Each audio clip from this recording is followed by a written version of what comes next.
just one servo.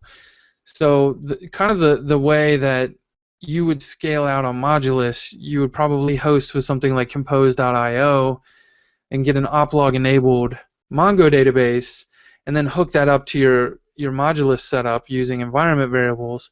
And then anytime you need to like handle more traffic, you just tell it to like just boot more servos. There's a little slider, and you go from 1 to 4, whatever you need, and then just hit apply, and it'll spin those up for you.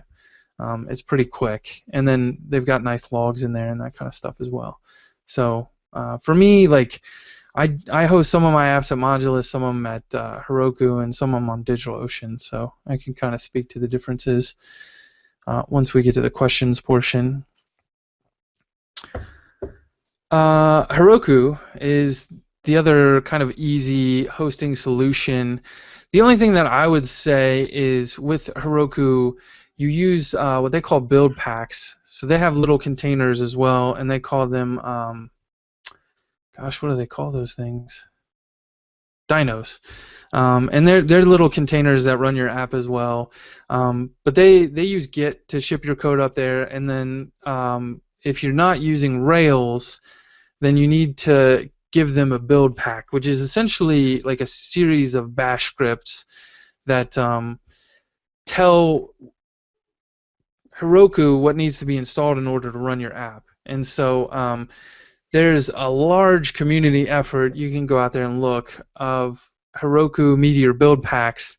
But the latest one that seems to work with 1.0 is called like the horse build or something like that. I can find the link and put it up somewhere. But I've got an article that kind of compares all these, and I link to the horse build pack. But it does a good job. The gotcha here is that they don't do sticky sessions for their routing, so you can run into trouble because they're doing like login tracking, and that's all kind of dependent on the sticky session stuff. So if you scale to more than one, you may start to run into some weird issues. So it's great. You can host for free there for your first dyno. I think if you don't have a high traffic site, Heroku does a great job, and their add-on marketplace has a lot of options as far as the Meteor or the Mongo hosting. And I think by default, when you use the horse build pack, it installs the free Mongo hosting option for you. So the third option is just hosting it on your own, and there are numerous ways you could set that up. I mean, you could use Ansible or Docker or Chef or any of this stuff. But the easiest tool to get started with is Meteor Up. It's a package from Aeronota, and basically it's some scripts that you have that you can run. It uses SSH to like put your app over on the server, and so you do like Meteor Up, I think setup or something along those lines, and then once it's been set up, like it'll install Node, and it'll install, if you wanted to, you can tell it to install Mongo. Again, like I still use Compose for when I'm using Meteor Up because I want that oplog capability from them. And then once it's set up, you just say Meteor deploy, and it'll grab the current version that's in the folder, and it'll ship it up to the server for you, and deploy it, and then restart everything. So Meteor Up's taking care of the upstart scripts and installing everything, and then it's also your deploy command. And so you can use this with any hosting provider like Linode or DigitalOcean or Amazon EC2.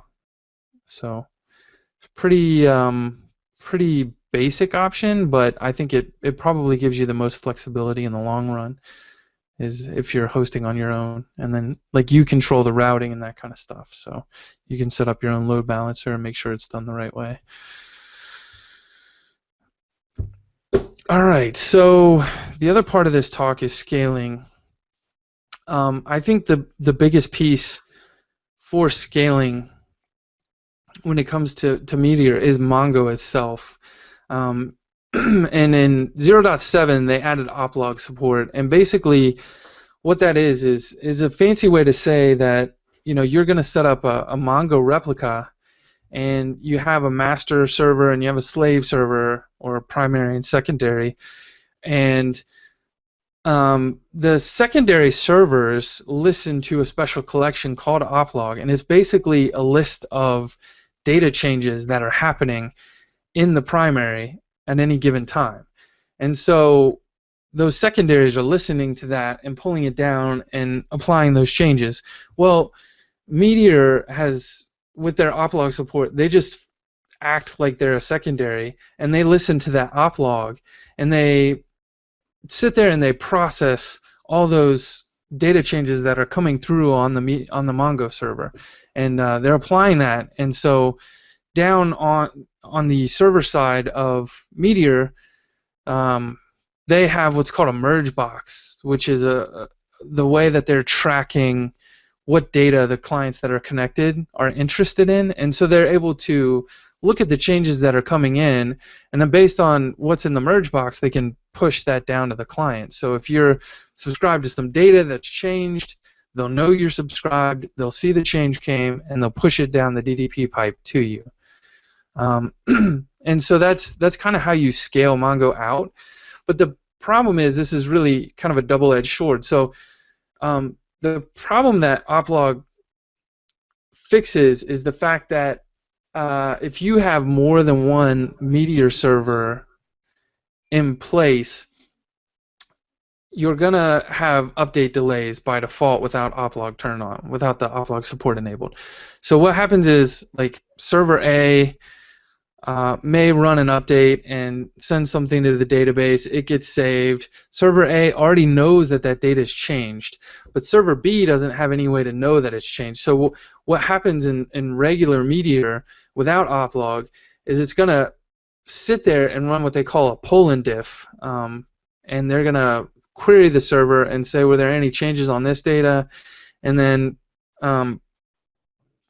they're going to see that the data changed, and it's going to ship back down to server B, and then any client that's connected that's subscribed to that data is then going to see that change.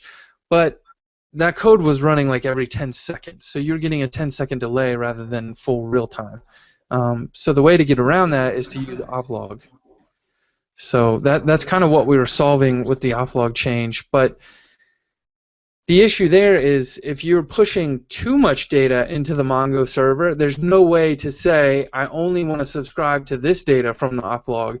It's all going to come down. So, like, if you're pushing a ton of data into Mongo, you may actually start to run into performance issues again, like CPU spike issues, where, like, it's sitting there and trying to process all those oplog changes, and it may not even care about all of them, but it still has to process through them all. So I've seen other people like Aaron Oda and Kadira. He's actually got two databases. He's got one that's sitting there. It's fronted by a Node API. The data comes in from the applications, goes into the first Mongo database. Then he runs aggregation queries and then pushes the aggregate data into the client-connected Mongo database.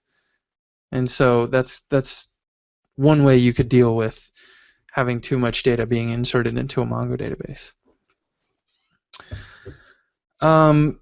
So I touched a little bit on the merge box, but that's another place where you kind of have to worry about the scaling when it comes to CPU and memory. So the merge box kind of eats up the memory on the node side. So the more clients that you have running a subscription on a Meteor server, the more memory is going to be used. As far as I know. And then the thing to be concerned about with the CPU is, whether you're running pull and diff or are you running the oplog, how much is coming through, like I mentioned before, and then what kinds of things are you doing on the back end server side as well. So in particular, like I helped build a fantasyhub.com website that did real-time fantasy sports where you build a team, and when a game would become active on the server side, we were checking every minute to see if a game was active, and then once a game became active, we started pulling in the stats every 20 seconds for all the players in that game. And some of that stuff got a little CPU intensive, so that's another thing to kind of consider when you're writing your code. So that's kind of it for now. Does anyone have any questions?